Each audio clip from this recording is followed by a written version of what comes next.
সঙ্গে সৌজন্য সাক্ষাৎ করেন প্রধানমন্ত্রী। বেশ খানিকটা সময় ধরে চলে এই বৈঠক। পরে বেলা 11:30টায় ফ্যামিলি কার্ড বিতরণের কর্মপরিকল্পনা নিয়ে আন্তঃ মন্ত্রণালয়ে বৈঠক করেন তিনি। 1.5 ঘণ্টাব্যাপী এই বৈঠক চলে দুপুর 1টা পর্যন্ত।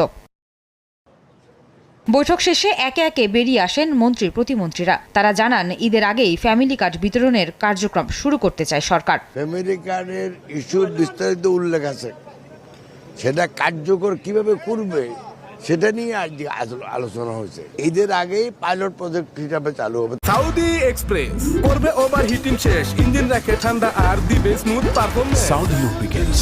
তারা বলেন, ফ্যামিলি কার্ডে শুরুতে আর্থিক সহায়তা দেবে সরকার। দরিদ্রদের সহায়তার মধ্য দিয়ে শুরু হলেও এই কার্ডের আওতায় সবাইকে আনা হবে।